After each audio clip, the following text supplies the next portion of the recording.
Good morning, everyone. We started last Monday looking at John chapter 3, and all of us are familiar with the term born again in this conversation with Nicodemus. That's what we want to look at, take a in-depth look at that, and see if we can glean something from it, because I think there's some, well, I know there's been a huge misunderstanding of what that means, and I think or I know our studies up until now has led us to this point, and it is no coincidence that we are here and gaining some understanding of this. Okay, so I want to kind of get into this a little bit, then I'll see if we have any questions and where we are with this. But I really want to give a kind of in-depth or or kind of recap of what we talked about and look at some other things as well. Okay, John chapter 3. And we got down to, and we're looking at this conceptually, so it's not necessarily going verse by verse, okay? So there may be some things that I skip and some things that you may see necessary to discuss, and we'll go back and look at them, okay? But starting at verse 1, it talks about there was a man of the Pharisees named Nicodemus, a ruler of the Jews. And this man came to him, being Jesus by night, and said to him, Rabbi, we know that you have come from God as a teacher, for no one can do these things, can do these signs that you do unless God is with him. And Jesus answered and said to him, truly, truly, I say to you, unless you are born again, he cannot see the kingdom of God. Okay, want to talk about this and what we talked about the other day, and or maybe add a few things to it as well. We talked in detail, and I think it was Pastor that talked about Nicodemus being a ruler.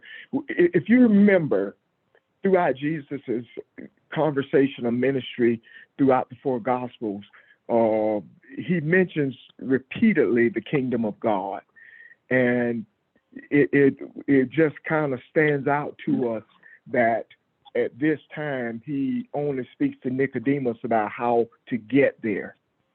Out of all the people he run into, because he runs into the centurion who was also a ruler, he run into the rich young ruler, but none of them he talks about returning to beginning, which is really what that is saying. It was interpreted as we determined the other night and looked at in detail. It was interpreted as born again, but it's really talking about return to beginning. Okay, so I don't want anybody to be confused by that. If you want to say that, if that helps you to see it as we go into it, you'll see why there's a distinction between those two terms. Okay, hopefully anyway. But we looked at Nicodemus in detail, and what we determined was, this goes back to Genesis, and when God tells man, I want you to dominate. Well, as man came to dominate the earth, one of the ways he did it was through religion. So man's approach to God was through his religion. That is why it was so important for a ruler of religion, a ruler of the Pharisees, being Nicodemus, to come and submit himself to Jesus. As you notice in this verse, he says, we know that you will come from God. So he's talking about the Pharisees here. He's saying, and as I said the other day, that's another whole discussion. But that says in that religion has an understanding, a better understanding than you know of what truth looks like. But for whatever reason, for sake of manipulation or status or power or money and greed or whatever, that truth is being manipulated. So, but this being a ruler, excuse me, I'm sorry. Any questions? Any questions or comments so far? I just want to speak to that before you pass it, because something came to mind. Okay. When you said that religion has a better understanding of truth than we think it does, Mm-hmm. That goes to the genesis of our beliefs. The genesis of our beliefs are in Rome. And that is with the Catholic Church. And the Catholic Pope and bishops in the dungeons, they have copies, original copies of all of the scriptures. And they are very much aware of the truth therein. They use them to manipulate, and they have made a curriculum, a religious curriculum out of them and passed it off as Christianity. And that is what's being taught today. It's not that they don't know. It's that they want to consolidate power over people. That's all.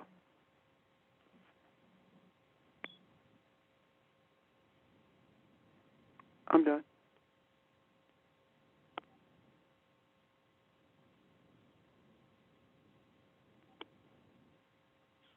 Ron, if you're talking, you're still on mute. Okay, I'm sorry. Yeah, I was on mute. I apologize. Any other questions or comments on verses 1 and 2? Thank you, Pastor, because that leads me into what I want to look at next. I said to you, or pointed out rather, that a large part of Jesus's ministry, for lack of a better term, was to point out or to talk about the importance of the kingdom of God. And we have looked at that in detail. I want to show you too, though, that the kingdom of God is created for the Son of Man. If there was not a Son of Man, and I'm not talking about Jesus, I'm talking about he or she, the man who recognizes that there is more and searches for the more, the one who diligently gives up free will, gives up anything and says, I want what I want desperately and with all of my being to know who I am. That's who I'm talking about. The Son of Man means the human, and it is your humanity that helps catapult you to where we are today. The kingdom of God was made or put or formed for this purpose. If it were not for the human, there would not be a need for it to exist. Okay? So this is an avenue. This is a platform for you to create. This is the place where you come together and there is no time, there is no space. And as we said before, we got into a discussion last week. This is not a place of matter, meaning there's nothing physical here. It takes you are being the human, because I introduced a term to you last week. It's called divine light and divine darkness. Divine darkness is that seed that pushes you to the light. And it is that seed that connects you with all of the other energy, or the dark energy out there, which I want to get into because I didn't think I did a good job. I was bothered by verse 8, and I want to get to verse 8 and talk about that a little bit more. But I want us to understand kingdom of God, and that is created for us. It is created for this purpose.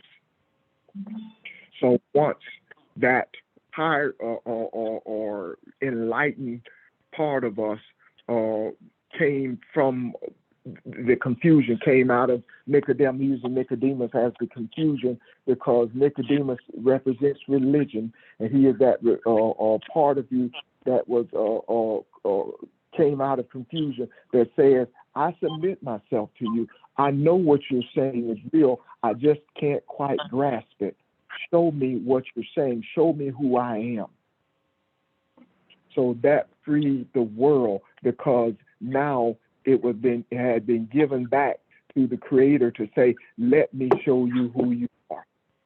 You have given this back to me. You have given your approach to God back into the authority of the Word of God, away from religion, and now I can show you who you are. Does that make sense at all?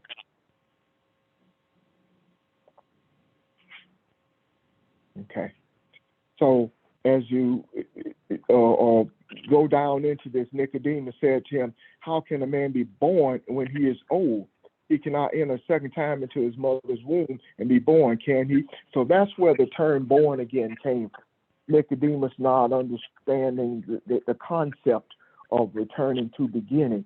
So he looks at it as a physical way, as would we all at that point, as we all have up until this point. Okay? And Jesus says to him, unless one is born of water and of spirit, he cannot enter into the kingdom of God. Now, see, water and spirit, as we talked about that on Monday night, that's where I'm talking about the divine darkness and the divine light. It is your darkness. It is those things in me that I see that, and I use the term knowing and unknowing, and it's that unknowing part of me that recognizes that it is in an inferior state. Can someone please mute your phone, please? It is that portion of me that recognizes that it is in a state of inferiority, meaning that the divine light in me is starting to take over who I am. So as I get into this a little bit more, that becomes the catalyst. So what Jesus is saying, you as a human are the only one can take this path. That darkness in you, that humanity in you that seeks to be balanced is the driving force that brings you forward into the enlightenment that you are. So this path that we take and that we are taking can only be done by you. And you say, well, that it becomes quite obvious, but the obvious portion of it does not mean that you have to submit. Does not mean that you have to take this path. So I'll get into that as we get that. Any questions or comments? Because I want this to be clear. Because I want to, every lesson that I can think of that we've talked about is wrapped up in this. And because what I'm talking about, if you go back to a lesson Barbara did some months ago about being yoked together, I'm looking at that as your divine light and your divine darkness. The part of you that is knowing, the part of you that sees light is yoked with the part of you that does not. So it is that part that changes the energy of the world. It is that energy in you that changes. Kathy talked about the ins and the outs. And I forget the term she used. But what's interior versus what's outerior. You don't change the exterior until you change the interior. It is that energy that changes the world. And that's all a part of being returning to beginning. I almost said born again, but returning to beginning. I want those terms to be clear to you. Right. Questions? Yes, sir. I wanted to keep in mind that this resistance to the truth is very, very necessary. We talk about, or I said earlier, about the scriptures in their original form that are in the dungeon of the Vatican and how they have been manipulated. I want us to be very mindful that this manipulation was necessary in order to create enough resistance to push us to the place where we would become the dominators in the earth, meaning that we would be the dominant force of energy for the benefit of the human. Do you understand what I'm trying to say? Yes. So yes. As we go forward, I suppose it would be beneficial if we make sure that that we don't have these negative, adverse thoughts about the resistance that we encounter. Pastor, it is extremely necessary. And you've heard me. Pretty much it. You guys mute your phones, please.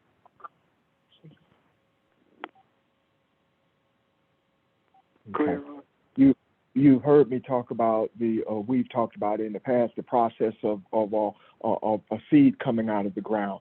We call the process germination, but if it's not for the dark part of it, it's not for the seed, the dead part of that seed that becomes fertilizer. The seed does not seek light, because that fertilizer, that dark part, will poison it and kill it if it does not reach that light, come through the soil in a certain amount of time. So without that, the seed just sits there. So yes, the darkness is extremely important. Extremely important. Is this making sense, Sean? Are we understanding it?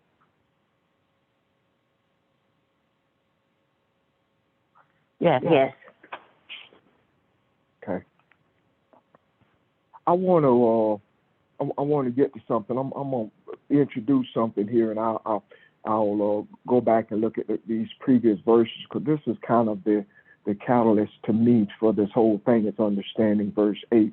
It says, the wind blows where it wishes, and you hear the sound of it and do not know where it comes from, where it's going, and everyone who hears it, so everyone who is born of the Spirit, so is everyone who is born of the Spirit. What in the world does that mean?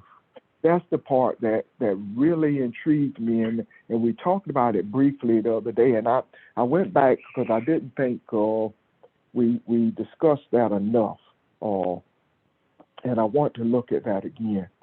On the other day, and I can't remember what lesson this started, we, for the longest, have been talking about energy, and Sheldon mentioned the term low frequency energy.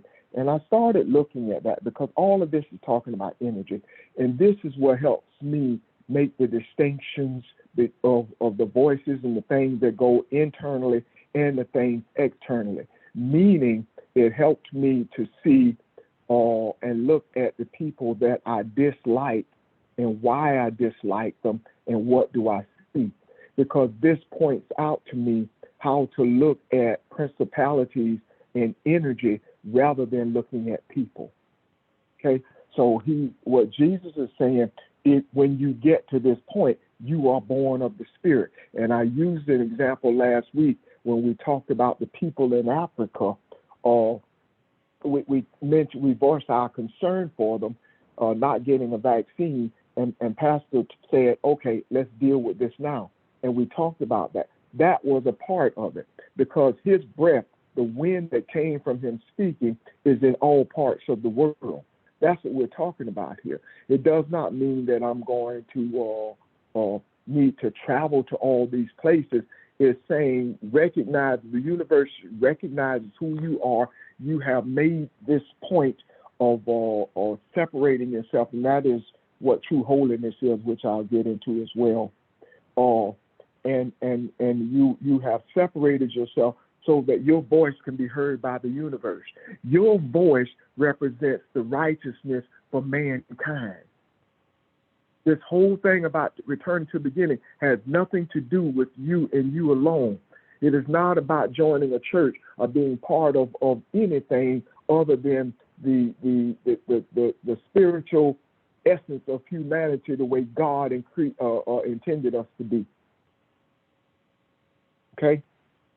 So I got to looking at this, and some of the things I saw, low frequency energy does not have a very has a very low potential for consistent vibrations.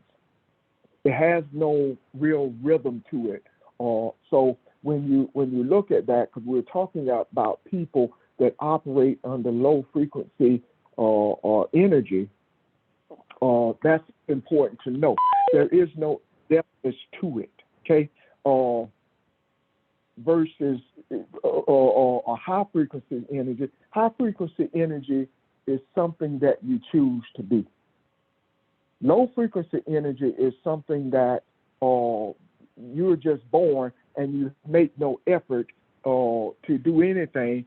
If you decide to stay there, that's where you are. It has absolutely nothing to do with intellect. You can be extremely intelligent but still have low frequency energy. Let me give you an examples. I'm talking about your thoughts, your feelings, your emotions. High frequency energy, you have a heart for man. You have you're kind. You show mercy. Everyone is your brother. Everyone you see, you feel other people's pain. Low frequency energy. I mentioned to you a guy that I worked with made the statement one time. He said, I wish I was wealthy so that I would not have to worry about any of these things. I wouldn't turn on the TV. I wouldn't pay attention to what's going on with people. I wouldn't even care. And my response to him, for one thing, I didn't see all this at the time, but my response to him was, you're like that now.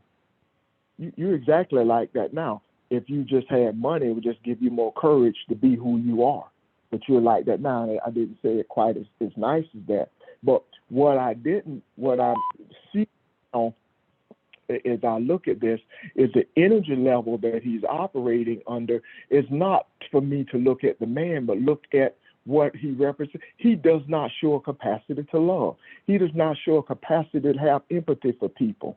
He has no compassion for people because that's the choice he made. Living in high frequency means that you have given up your free will.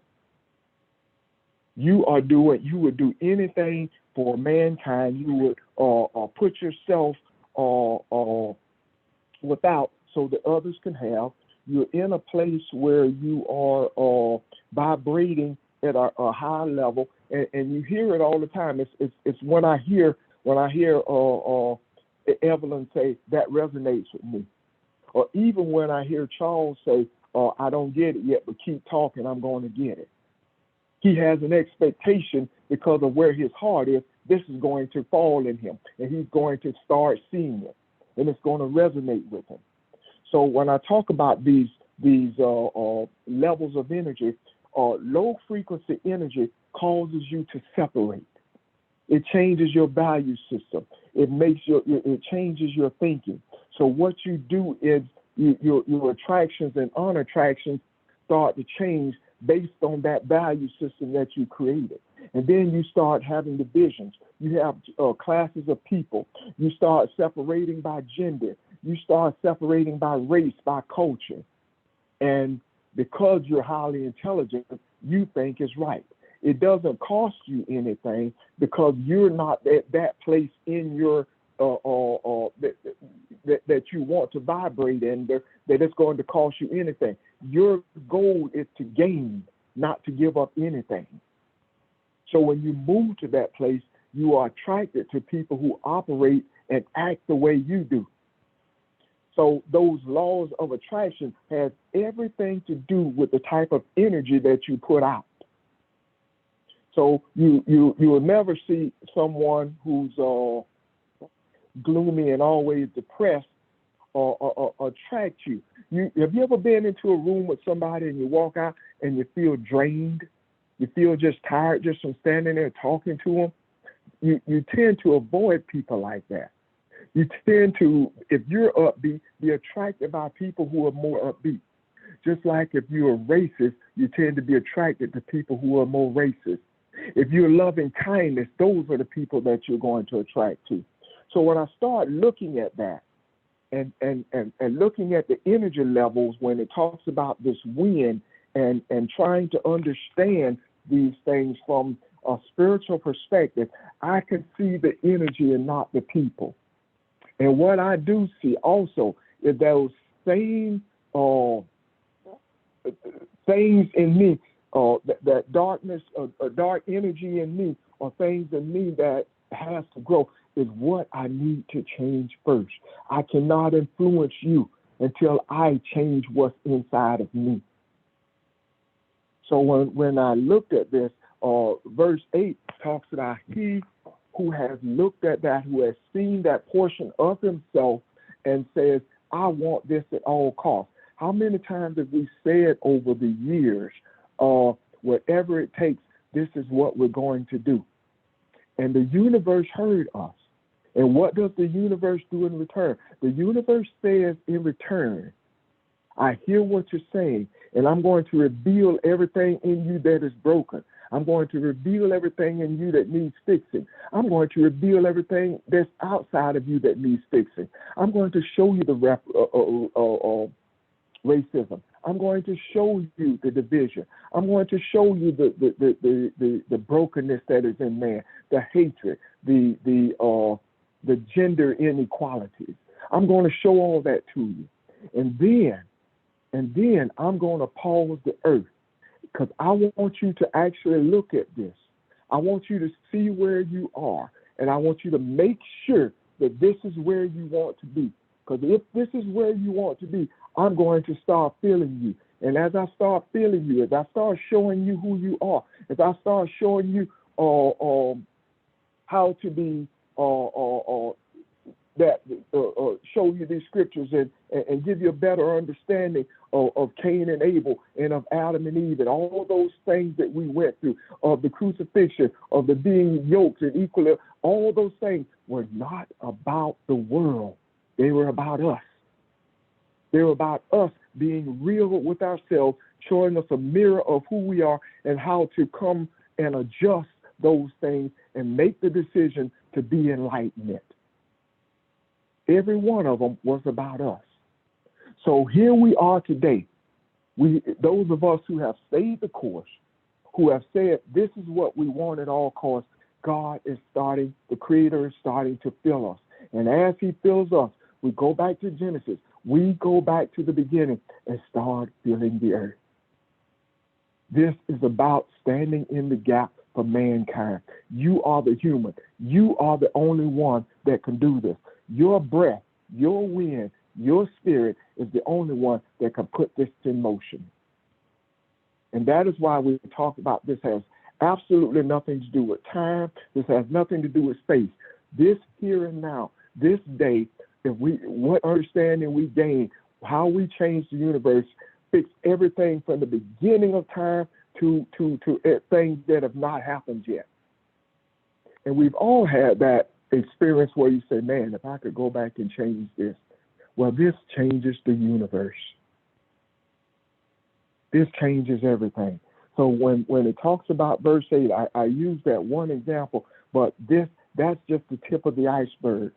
Because when we go into this, what I want you to see is everything that Jesus says from this verse on. Because Nicodemus says in verse 9, he says, how can these things be? And Jesus goes on. What Jesus goes on to tell him has nothing to do with time and space. Jesus goes back and tells what he lays out for him has, even when it's part about John the Baptist, he's talking about the Son of Man, the history of the Son of Man in the earth, the history of you in the earth, what you have gone through, who you really are, and what you were created to be. I bear witness of who you are. I bear witness of what you came into the earth for. So your aim in looking at this and understanding it, and it goes on into 4 and 5, which I hope to get to maybe some of today, maybe not. All of that is what you see, the vision that you see when you gain understanding in verse 8. What you are about to see is, I am nothing, which makes me everything. And it all starts with my energy. Ron, this is Barbara. Good morning. Good morning. Good morning. You talked about the wind, and you talked about energy and resonance of energy, and low frequency energy and high frequency energy. And you talked about low frequency energy being what in essence it does is low frequency energy is much more dense, and low frequency energy manifests at as you say, the level where we are much more selfish and only think of ourselves. It's focused on. It brings into existence things that are seen, and then that's what we tend to focus on, what we see. Whereas what we see with our natural eyes, and what we believe with our natural ears and our natural thoughts, our own selfish thoughts. But higher frequency energy transcends time, space, everything. And so when the wind blows, the wind is, as you said, is similar to who we are as spirits. When the wind blows, it is not captured in one place or another. It is not dense. It comes and it goes, and we don't know where it starts or where it ends, but we understand that it's what we hear and what we feel, and that's beyond any density. It's more spiritual. So that's why spirit can heal, spirit can transform, spirit can transcend, because we are not dealing with the dense part of what we see, but that which is beyond that. Beautifully said, Barbara. You summed it all up. I'm sitting here looking at my notes, and I had some detailed notes, but I got to talking, and you said everything I didn't say. You summed it up beautifully. And that's verse 8. I don't want us to miss. You are this breeze. You are this wind. When I talk about the energy, I'm talking about the air and the wind. All that's the same. You are the energy. This is a transformation that we have gone through because we desire to be Elohim in the earth. We desire to be what we were created to be. And you have enough love and compassion in you that you want to change the world. And those of us on the phone, and I mean not just the teachers, but those of us who are on this journey, we can sit here on this journey and do what we do from these phones, and nobody even know we exist, and we change the world. But you know what? That's all right. That's all right. The universe knows. We're not doing this for recognition. It's for the passion and the love that you have, even for those who you see that may not love you, because they really and truly don't know any better. They don't. And I thank Barbara, because she cleared everything up that I was trying anyway to say. She made it clear. Questions or comments, y'all? Is this okay so far? Is everybody seeing it? Hey, this is me. Anyway, I'm glad Barbara said what she said. As far as looking at things on the surface, it's easy to get caught up on what you see. To me, it just seems like there aren't any changes in the universe, especially where I'm employed. It's just that you see these things, it's like the same old crap, and I really want to say something else, but because I'm live, it just seems like nothing is changing. And I needed to hear that this morning, because it just seemed like nothing's changing, but I know it is. I know it is, but I needed to hear that this morning from Barbara, and you too. So, yeah. I would like someone else to speak to what you just said, Evelyn. I think we've all felt that way at some point in time. I guess my level of energy right now is I see everything we've studied coming together. I see us in a different place than we were even yesterday. Uh, I see us changing. I see us recognizing and becoming comfortable with being enlightenment.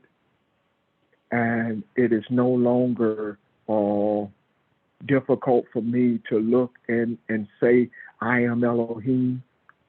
I can see that now. I noticed something yesterday. There was an old guy, an old black guy, who came into a parking lot here in Spartanburg. I know most of you know over where Fresh Market is, and that restaurant, Gerhardt's. He come over there. He was peddling stuff. Well, they ran him off. No soliciting signs are up, and he can't do that. But I noticed, at least for the last year, there's an older white guy who comes out there in his truck and he sells his produce. And he parks it. He doesn't even get a parking space. He parks it right there on the curb and he sells. And for the first time yesterday, I looked at him and I looked at him with pity. I looked at him and I saw the limp. I saw the kind of humpbackness on his shoulders. And I could see that man has lived a long, hard life. And all he is an old man trying to make a living. I could not see that before. We are changing. We may not see situations and circumstances changing, but that's going to follow when we change. May I speak to that? Yes, sir. When we feel that way, at that moment we are actually exhibiting low energy, and we have lost our sense of vibrating with the Creator. The energy that if you feel like nothing is changing, what message are you sending to the people around you?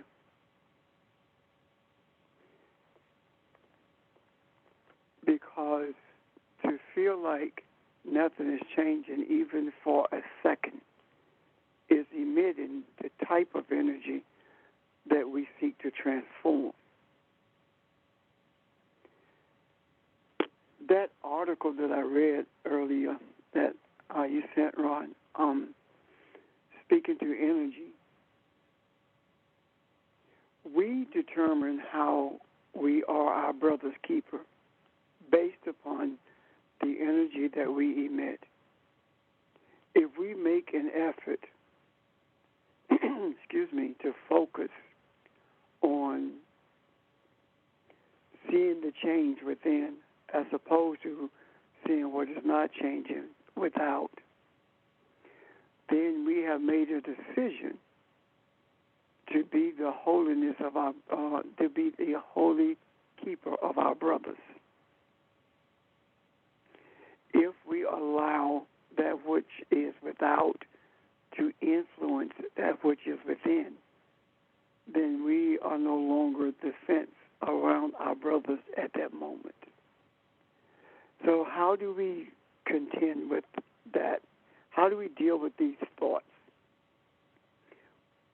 when we are flooded with the same things over and over again? We make an effort to stop seeing with our eyes. When I look at the news, I'm not looking at the news to get answers. Neither am I looking at the news to get directions. I am looking at the news to see what needs to be fixed, to see what needs to be repaired, to see where my brothers are, to see where humanity is so that I will know the next thing that I have to inject myself into in order to bring it to a place of redemption. There was a period recently when I did not watch the news at all, and that was because that news was having an effect on me internally. And after having meditated and gotten myself to a place where I dominate the news rather than allowing it to dominate me. I start watching again, and that's the result of my watching, to see what needs to be redeemed. Does that make sense? It does, yes. Any questions about that? Pastor, I don't have a question, but I have a comment. And based on what you're saying and what Evelyn asked and what Evelyn said, and I agree, and I understand how we feel that way. But I was thinking about the situation with George Floyd, and I wanted to use that for a moment to just interject kind of what change looks like, because sometimes we miss it. I think about from the mouth of babes when Ron was speaking about the impact that we have and the responsibility that we have to understand how to stay in a place of vibration and what type of energy flows we're putting out. I heard a child say, "My daddy changed the world," at his death. Then I watched the family members. Every time someone said, "Will this man be convicted?" they said yes. They never wavered, even though that had not happened on this scale before, and expectations would be for him to not be convicted. They never wavered from that. They held on to what was said. The child said it from a place of high vibrating energy, not even knowing what she was saying. The family embraced that and held on to that. Then the conviction came. Though it may not have been 30 years, it was 22 years, which is still the most that anyone has ever received for something, for murdering a black man, a police officer. So I think when I stopped and thought about that, a lot of things, energy flows were at play in this whole scenario from beginning to end. What the child, the energy that she put out there, the family members could have changed it if they had said, nothing's going to happen, nothing ever changes, he's not going to be convicted. But they held on and embraced what she said, and they saw it to the point of seeing it being manifested in a way that we've never seen it manifested before. So I'm just saying that to say that when we look at these energy flows, we have a responsibility with our energy, like you just said about our own thoughts. When we get to the point where we go to low frequency vibrations and start thinking nothing is ever going to change, then we're giving up our free will and our ability to change things through our energy flows by staying at that higher place of what it is a higher place of birthing. And I call it birthing because that's what we're doing, birthing loving kindness, birthing kingdom principles into this realm. And I just use that as an example because if I listen to what others are saying about that case, well, he didn't get the book thrown at him, so nothing changed. So you got to be careful when you're saying change that you don't frame it to look any certain way, but accept it for what it is. Something happened that had never happened before that was unprecedented, so it was a change. So things are changing, but it's like when God says, I do a new thing, but you're not recognizing it. You don't want to miss it when it's happening. Just stay where we are, stay focused and stay in that high place of vibration, and don't let anything waver. And I know it's easier for me to say it than do it sometimes, but that is the beauty of when I feel like I'm not where I need to be vibrating, pick up the phone and call a friend or somebody that I know I can connect to that will say to me, hey, wait a minute, don't go there, don't stay there, let's pull ourselves back from there, because we have a responsibility to birth kingdom principles, to birth loving kindness in this realm, and we can't lose sight of that. And I just wanted to share that.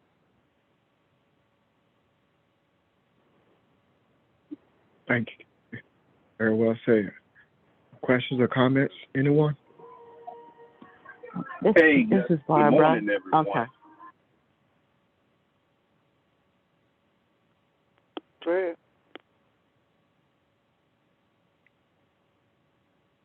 I think this Barbara. George, I yield. No, go ahead. Who you want to go ahead, Reverend? Ms. Barbara, you more than welcome to go ahead. No, I yield to you, George. All right, and thank Good morning, everyone. When we talk about staying in high frequency, uh, if you want to stay in high frequency, and this is opinion, I feel you got to get your best side.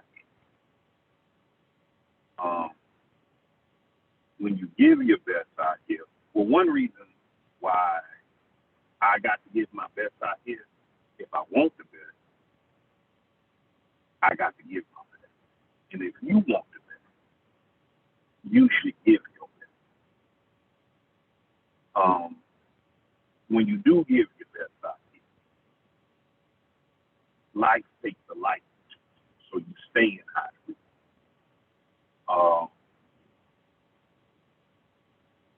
When I look at the teachers at Greater New Faith, you all stay in, and the teachers at Foundation, I just know the Greater New Faith better. You all stay in high frequency. And by you all staying in high frequency, life takes a life to it. Look at the perks that you all have. Some of you all stopped dating in your 40s. ST, he's same age I am, 50 years old. ST can go play in the NFL and still get 2 sacks. So when you give your best side, life takes a life.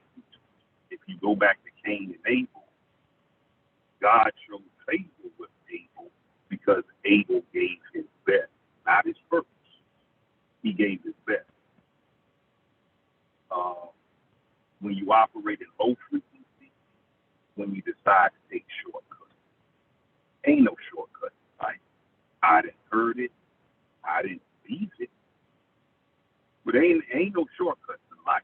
Always give your best, and when you give your best, life takes the life. Always, if you're in a relationship, always give your spouse the best. It'll have more favor with you than you giving them what you want them to have instead of giving them what they want. And that's a little major problem in the world as far as giving and receiving. Give them what they need. You don't. Oh, okay then. Well, I don't see it like that. If May I explain it? I know you. May I explain Oh, it? can I explain? Go ahead, Rick. Continue, but let me explain this before you pass it, okay? If I give you what you want, then what you want might be detrimental to everyone around you, and you not even see it. If I give you what the need is, then everyone benefits from it, because our wants can present a sense of selfishness, and the only beneficiary from our wants is usually us. I don't give mankind what it wants. I give mankind what it needs. If I were to give humanity what it wants, especially when we speak of the humanity within the borders of this nation, then everybody in the nation will have a lot of money, but no regard for spirituality at all, because money is ranked higher in this society than anything else. And if you take that to the micro aspect of it, then you're at the family structure. And then within that family structure, it is always what is beneficial to the family as opposed to what the family wants, because wants are rarely beneficial. That's all. I agree with some of what you said, Reverend Richard. I'm not going to agree with all of what you said. That's fine. But nonetheless, though, always give your best side. Life will take a liking to it. Even with me. And giving my best side here, I ain't never had no problems passing the DHT. And I don't take care of my body. I ain't out here exercising. I'm smoking a Newport as I talk to you. Yet by giving my best side here, life would heavy in the area that I need. So just make an attempt out here to give that. In conclusion, when Drake was playing varsity basketball, he scored 21 points first half. He ain't scored nothing in the second half. And he was excited. I'm like, but you didn't give your best. You didn't stay in shape in the offseason. That's why you couldn't give nothing in the second half. Yeah, 21 points look good, but if someone's there to look at you, they gonna automatically think you ain't in shape. But if you give your best and you do what you have to do in the off season, 6 points a quarter is far better than 21 points a match. So give your best and kind of see how life shows faith. That's it. Thank you, George. Ms. Barbara.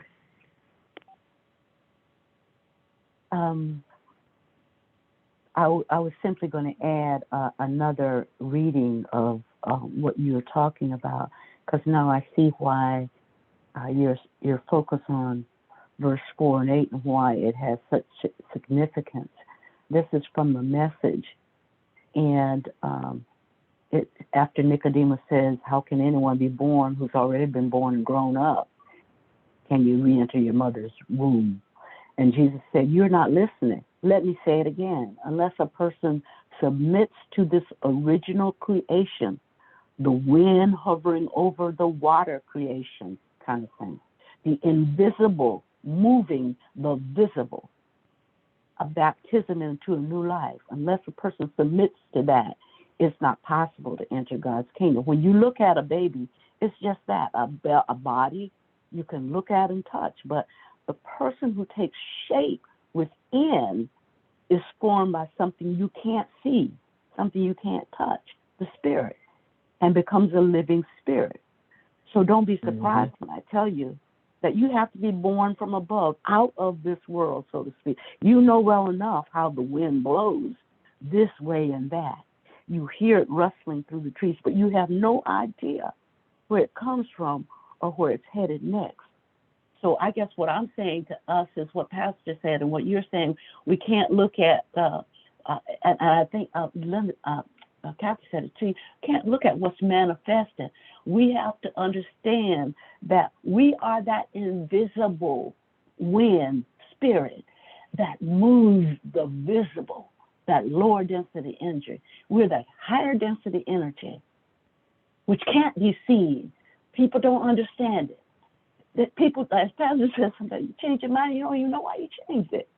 You do what's right, and you don't even know why you did it, because that wasn't who you thought yourself as. So we are that invisible wind that moves the visible. And that's all I wanted to say. Thank you. Ron, And again, yes, sir.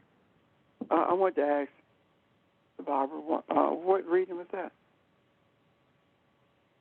The Message. The Message. Okay, I got you. Then, Ron. Yes, sir. I think one of the most difficult things, I'm harking back to Evelyn's statement, how we know that things are changing, yet, as she said, it doesn't seem like it. I think I kind of sort of understand the reason that we keep going back to that. It doesn't seem like it. It's because we have been taught not to believe in ourselves. We've been taught to believe in ourselves when it comes to academics, but we have been taught not to believe in ourselves spiritually. We have been taught that we can do nothing spiritually. It has to be Jesus who does it. Yet God lives in us, and we're taught the contradiction. God lives in us, but we have to pray to a God that's not within us. That in itself is confusion. We have been taught that there is nothing spiritual about us till we die. And that has to be purged. We have to reteach ourselves to believe in ourselves, spiritually. The academic belief in ourselves creates selfishness. The spiritual belief in ourselves creates unicity with our Creator and with humanity. And this lesson, as I'm seeing it, is making an effort to present to us a mirror that shows us what it looks like to believe in ourselves spiritually to a greater degree than we have done that academically or socially, for that matter. So when we believe in ourselves spiritually, what we see in manifestation is either what is good with humanity because we are that high vibration, the higher vibration that increases the vibration of those things that vibrate at a lower level. We see that when we look in that mirror, or we see the lower vibrations that need to be enhanced so it can become what it was created to be. And we make that choice every day of our lives.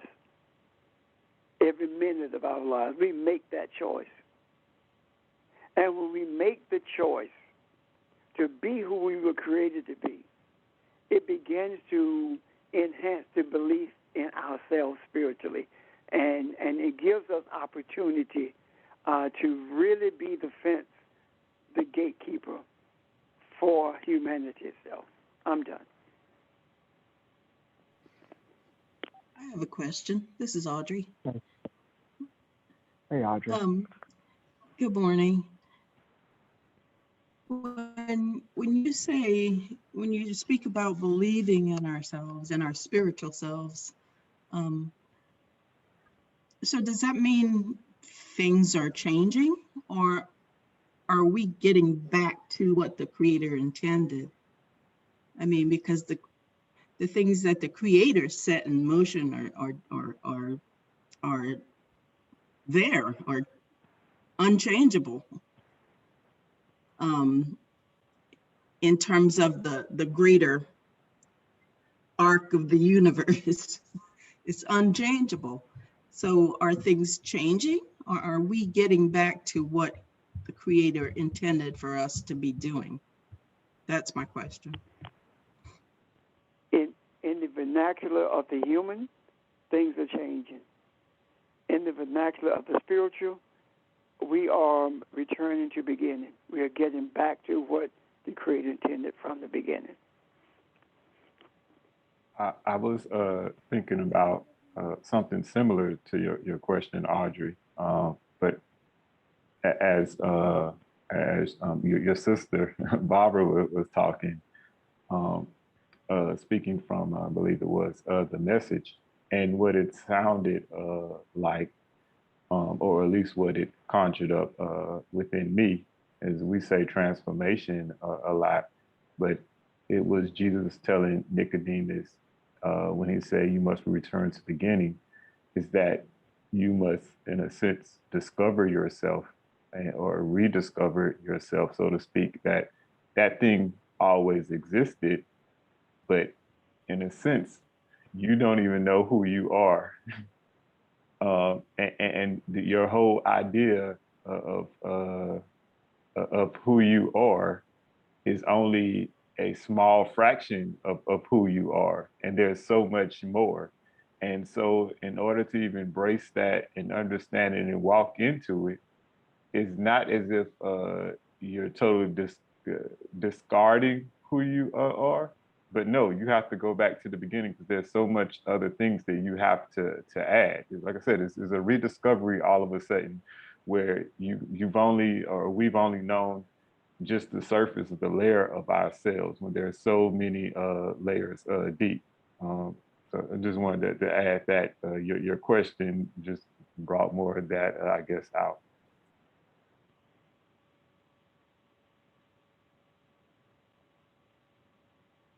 No, I'm finished. I guess my question stemmed from the fact that, yeah, I feel like we're finally coming into who the Creator meant for us to be. So um, so it feels like, yeah, we're getting back to what we were supposed to be doing in the beginning, as opposed to all the deviations and things that we've done along the way, forgetting who we are. So yeah, that's where my question stems from.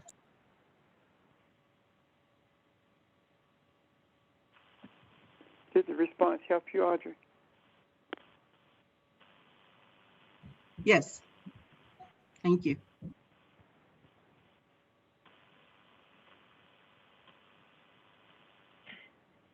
Can I make a comment? Of course. You know, I don't know what everybody else feels. I don't know what everybody else going through. But I think it's hard when you're in the workplace and you see all those things, all these things that's happening. It's hard. You know, for people who are out there working and they know that things are not right in the workplace, it's a challenge. Yes, I heard everything you guys saying, and what you're saying is true. And like I said, I know things are changing, but it seems to me it's extra hard when you're in the workplace and you see those things happening. You're right. You're right, Evelyn. It is extremely difficult because it's one thing to see them on TV with the news. It's another thing to see them when you're out shopping, as Ron described, in the parking lot, the African man being driven away and the Caucasian man being allowed to sell. It's different when you are in that workplace and all around you, you see these things happening. And that is one of the reasons, I think it was Kathy who said that when she gets to that place, she calls a friend. Why? Because we are our brother's keeper. We are each other's strength. We are each other's reminders. And it is not to say that it's wrong for you to feel what you feel. It's a reminder to say that we do everything we can to remain focused on the change. And you did not say that you had lost sight of anything. You said you know things are changing. However, you spoke about how you feel, and how you feel is a true thing. You can't deny that. I do believe that it's necessary for you to have that experience. Why? Because if you have that experience, then you will voice that experience while we are doing what we are doing right now.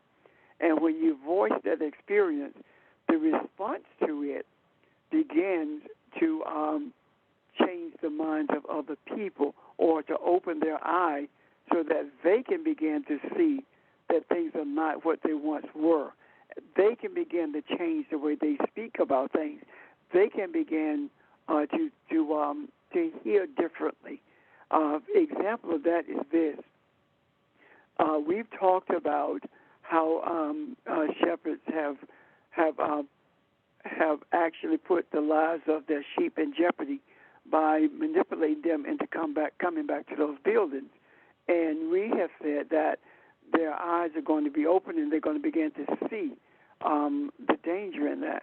Well, there are people now who, even though things appear to be better than what it was with COVID, there are people now who are saying they're not going back, not because of COVID, but because the shepherds did not express any care for them, and they're beginning to realize that the only thing they wanted was the money, and their health was not taken into consideration. So I do think it's very necessary for you to speak of how you feel in the workplace, and it does benefit humanity by virtue of you voicing that. So it's not a slap. It's a great thing. To be honest with you, we need that type of feedback in order for us to be the repairers of the breach. Does that make sense, Evelyn?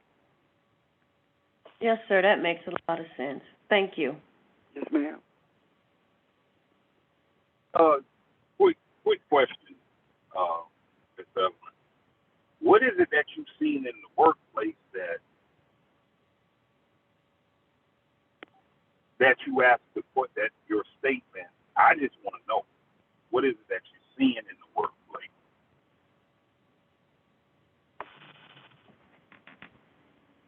The same,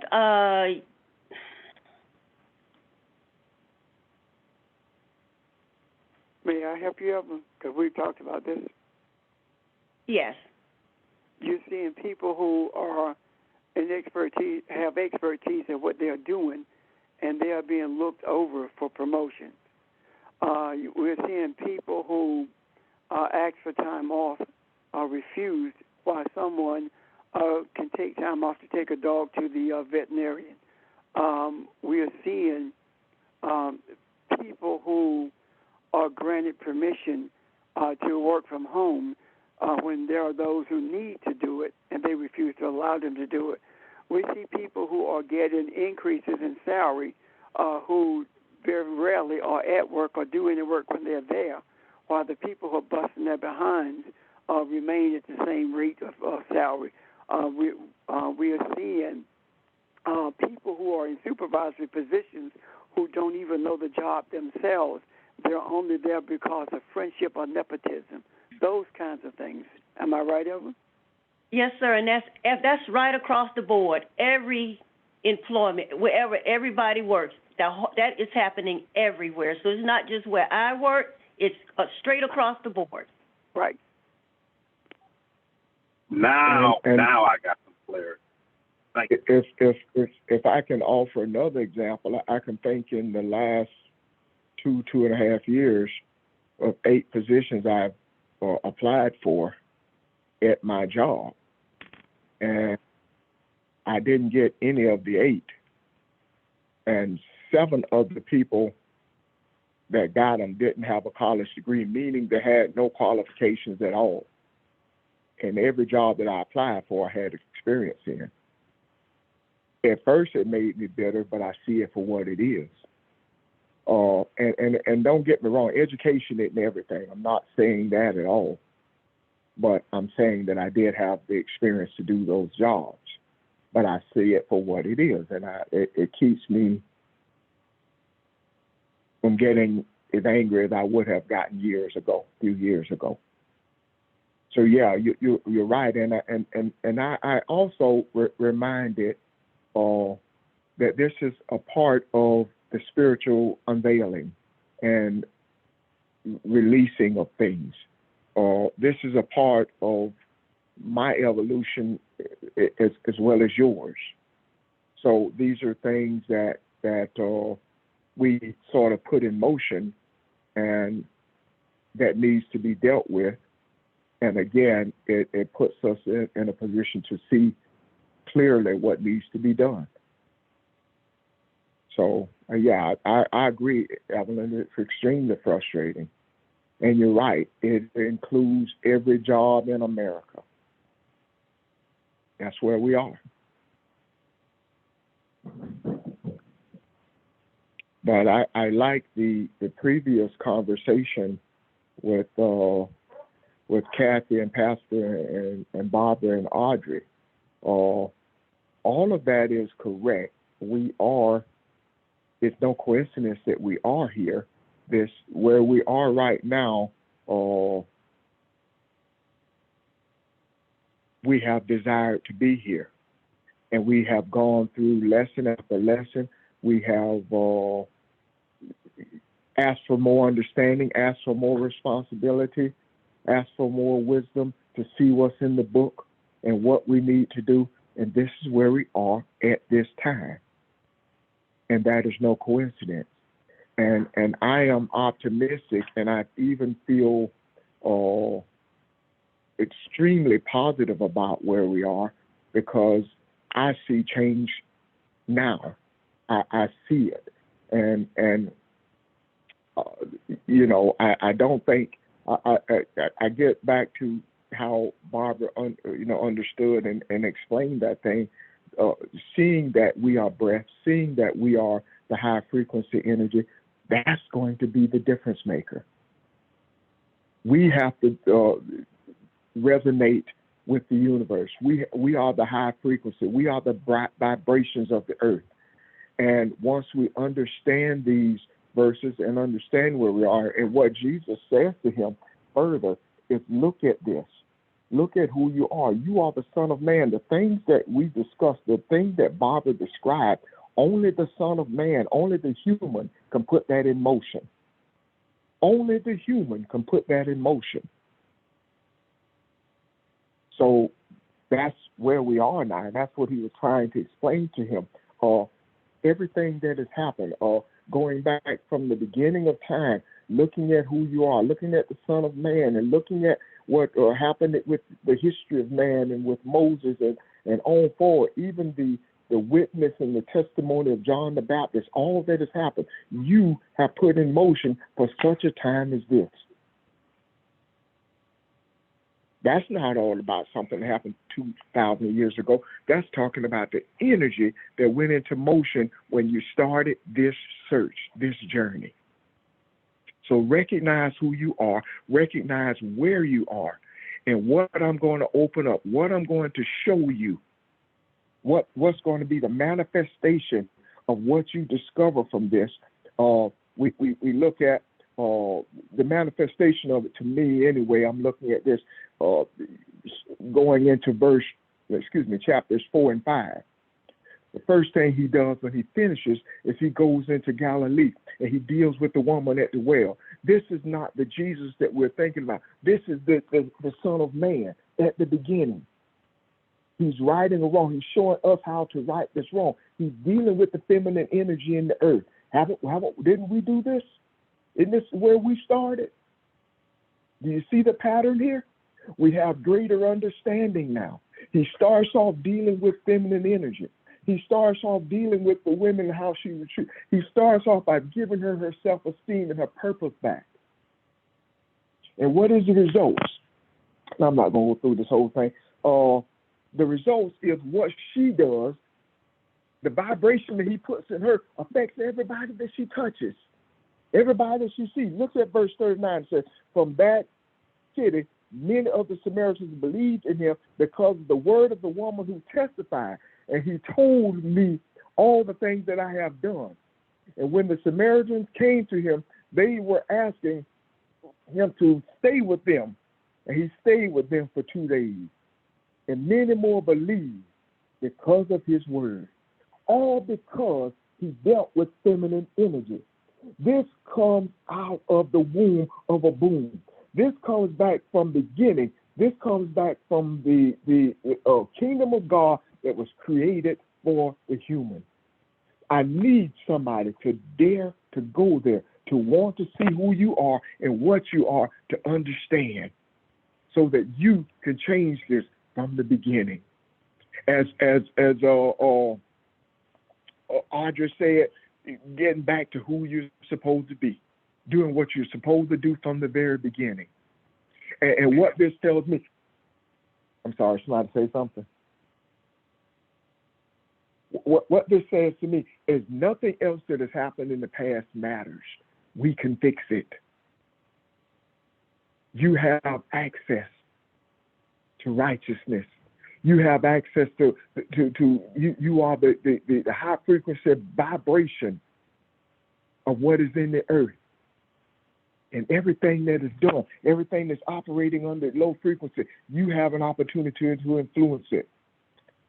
And the one that I love the most is you go into chapter 5, and it talks about these things here. It talks about, where am I?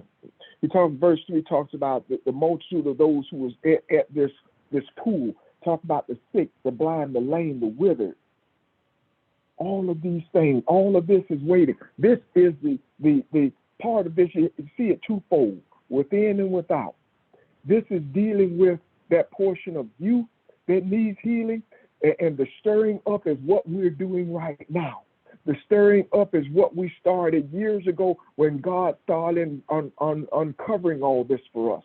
We asked for this purpose. For this purpose. So the troubling of the water is what unveils this. And what is unveiled is that some of you are maimed, some of you are crippled, some of you are sick, some of you are lame. These are spiritual diseases.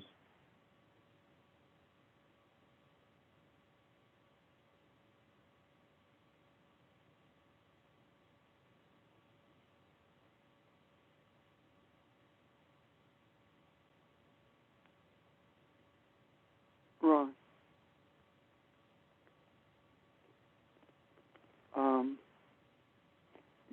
you touched on how this relates to the woman at the well, right? Are you going to go further into that today, or you have something else to do today?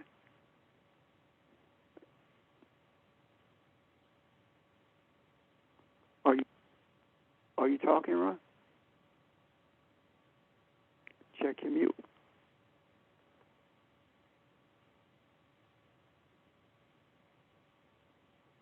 Hello? Can you guys hear me? Now we can. No, I wasn't on mute. I'm not sure what happened. Okay. Okay. No, I wasn't going to. What I was trying to show us is all these things because he goes on all through chapters 5 and 6, showing us what is possible for he that can see him, who does the transformation into the Son of Man, from the Son of Man, and gains his balance and understands who he is spiritually. And that's what I was pointing out. That was just the first thing that he dealt with, was dealing with the Samaritan woman. Not just the woman, but for all those who do not feel worthy, all those who have been told that they are not equal to. And all of those people were touched by him touching her. That's what I was dealing with, but I wasn't going to go into all of it, no. Well, that's what I'm talking about conceptually, understanding that the reason woman is spoken to is because he's speaking to the whole of feminine energy that has been treated in a demeaning way. And he was restoring the confidence. He's restoring the relevance. He's restoring everything that has been diminished in feminine energy.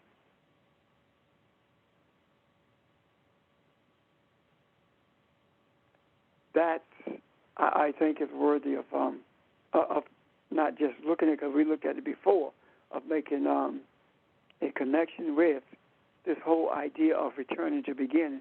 Because if you don't return to beginning, you don't see those connections. You don't see the necessity in changing the way that we approach or that we see and deal with feminine energy. Pastor, I think just hearing you talk, I did not do a good job at this, but I want you to go back because we touched on this as well. We without looking at this from this perspective of going back to the beginning, I think it ties all of that together. Yeah. And I think it takes us back to the beginning because of our desire, although that was some weeks ago or months ago or maybe even a year ago when we talked about feminine energy. I think now we're going back to the beginning. That's what I meant by space and time. We're covering all of that because of our intention, our desire, and our sincerity in doing so. So pull all that together for me, if you will, if you see what I'm talking about. Well, what I think I do anyway. What I see is that all the things that we talked about that appear to be individual lessons or lessons that were standalone are not. They are simply an explanation of a piece of the puzzle that is now being put in place. And what I mean by that is this. When we talk about going back to beginning, all of those things that we've taught in the past shows us what it looks like when we are at beginning. Recognizing as you said, the guy who was selling, you saw his limp. You saw that he he had lived, obviously, a hard life. That's the people at the pool, the ones who are lame, the ones who are blind. Blind to what? Blind to their purpose in life of bringing balance to humanity.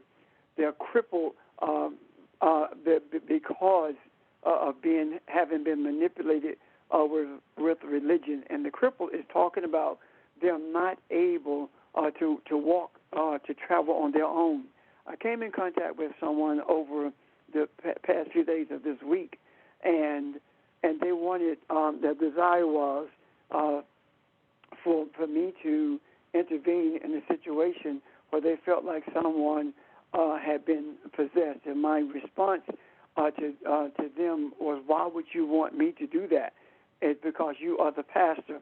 And my response to that was, my purpose in being a pastor is for me to teach you that you can do whatever I can do, that you have the innate ability and power to relate to humans as I relate to humans. As far as being possessed, the only thing that you are possessed with is the power to do what Jesus did.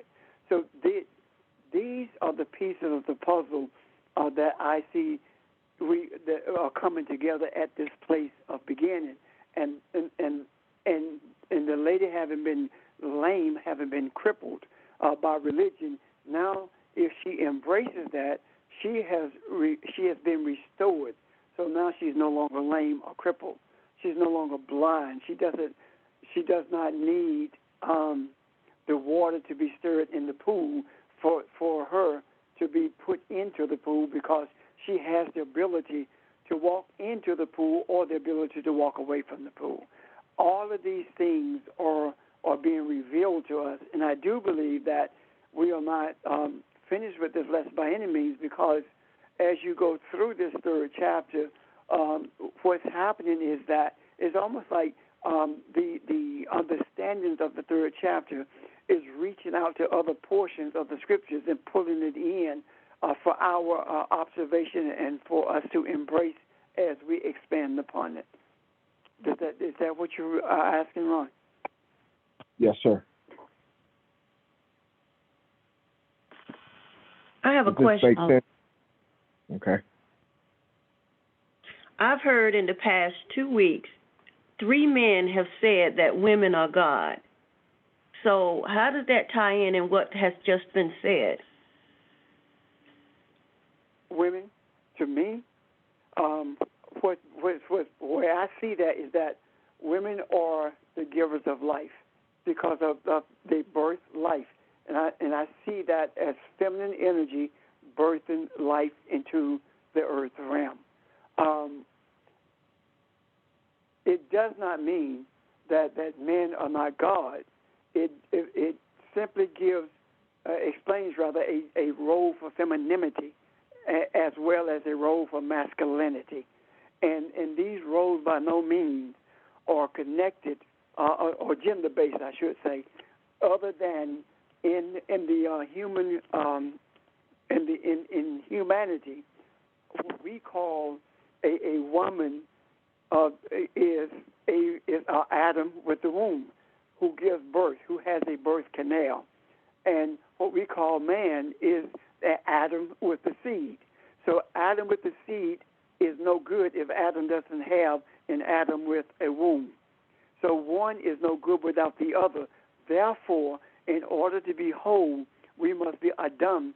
We must be Elohim, because Adam alone is just that, Isha, separate, but is not Elohim, who has both seed and womb and functions as needed as feminine energy or as masculinity. Does that make sense, Evelyn? Yes, sir, that does. Okay. Any questions about that? This is Barbara. I don't have a question about that specifically, but you know how that thing says hooked on phonics. Ron's got me hooked on verse 8. Evelyn talked about, and you, Pastor, clarified more specifically what she meant when she talked about things happening that don't seem to change. One of the things that I think that we need to do is because we experienced it. I mean, we had the opportunity and have the opportunity to actually experience the things that inflict us and inflict other people. Like Ron was talking about his experiences, Evelyn's talking about her experiences, and both of them only represent experientially what's happening in the macro to other people. The thing that we've got to remember now that we know who we are is we're going to see that much more. It's going to be much, much more obvious. But instead of, but we have to end it in a positive way. We have to speak positivity to it. Even though it makes us feel down sometimes, we have to realize and remember that we are like the wind, and we are that invisible that moves the visible. I can say what it is. He got the job. I should have had that job. But that's okay. I'm not speaking for me only. I am the invisible that moves the visible. So whatever happens, it's like the wind. The wind can move the spirit itself from a spiritual perspective, can move whatever it is manifesting visibly. And this verse has been very important to me today, and I appreciate that, Ron. It's been very important to me. It's been reassuring to me that I am like that wind. I am that spirit, and the spirit can move. The invisible spirit can move the visible. Thank you very much for that. And Barbara, for that, yeah. When what happened? What came to mind when you talked about the wind, right? Wind is energy itself, and we talk about wind producing energy, but it doesn't. Wind is energy, and if wind and breath and air are the same thing, then spirit is also energy. So when we talk about the invisible moving the visible, then we do move as the air, as the wind moves. You can't see where it comes from. However, it does not mean that Jesus didn't know where it came from. It came from beginning, and it moves through the midst of humanity, giving humanity a sense of its created self, and it carries them back to beginning. So the wind is constantly, the spirit is constantly moving to beginning, and there is an ebb and flow to the now and to beginning in order to bring a sense of who we were created to be into our sense of understanding, so that we don't remain in this bondage of religion and this encapsulated place of greed and selfishness. Does that make sense? Thank you, Pastor. You said that's what I meant to say. Well, I appreciate what both of you said. It brings clarity. Yeah, it does bring clarity, and I say for myself, I appreciate that what you said, Barbara, about speaking positively about it. I have moved to a place where I'm no longer angry or it bothers me, but I have not spoken positively about it. You're absolutely right. You're absolutely right. Can I add also, when Barbara was talking, I feel I saw that I'm carrying the weight of others as well that's experiencing the same thing that I'm experiencing. So that's why it feels like it's just heavy, because it's not just me; it's across the board. Then speak across the board on behalf of those whose weight you're carrying. It's almost like the burdens that Jesus carried at the cross. and perhaps we've talked about, we as Africans, these are our burdens that we carry. We can feel what people feel. We understand what people go through. We experience what people experience. And so we can't just stay there, because even the one called Jesus didn't stay there, but transcended the physical by understanding the spiritual person that it was. So anyway, that's all I have to say. I like that. That's wisdom, though. Speak across the board. You're absolutely right. If you're carrying the burden, speak to that burden. I like that. Suppose what you're feeling, Evelyn, is not what you're feeling at all. But what you're feeling is that it's what humanity is feeling about they don't see change. And suppose when you get to the place where you're no longer experiencing that, then a large swath of humanity has been brought to that place where it no longer feels as though things are not changing. Suppose you're that catalyst. Think about it.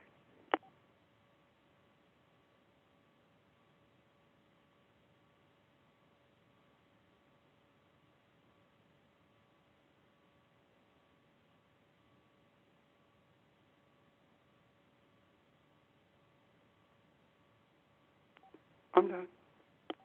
Questions or comments, y'all? Anybody?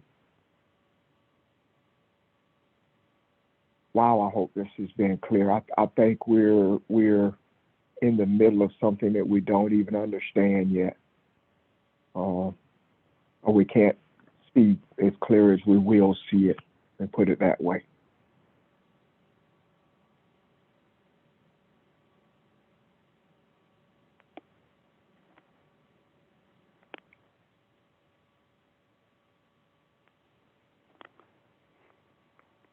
But tomorrow, go ahead. Whoever's about to speak. I was asking the question: are we going to pick up here tomorrow? Yeah, we can. I think I'm field questions and see where we are. I'm not saying this to prolong anything.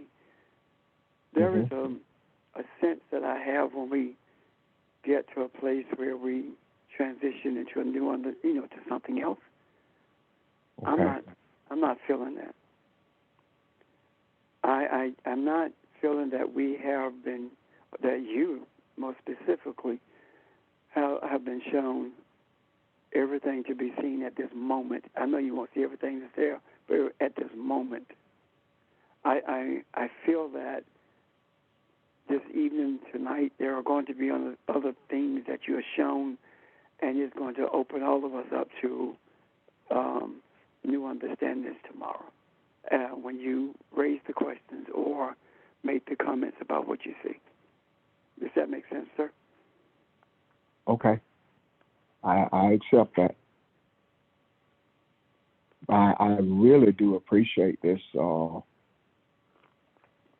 today. This everybody's comments and feed, understanding. And this is even with me thinking I saw something. This has been even an eye opener to me, and the revelation that has come out of this.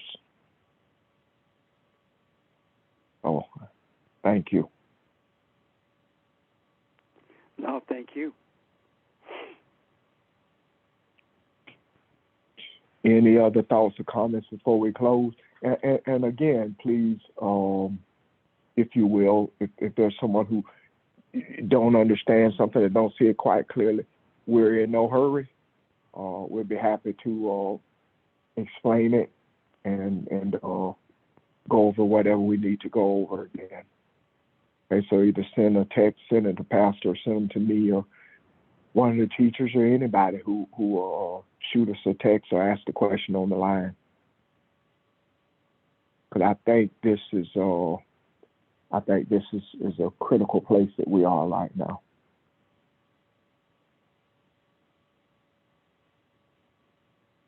Okay. If not, I will hope everybody have an awesome day, and I will see you tomorrow morning. Oh, okay. Thank you very much. Tomorrow. Thank you. Thanks, Ron. Okay. Thank you. Thank you.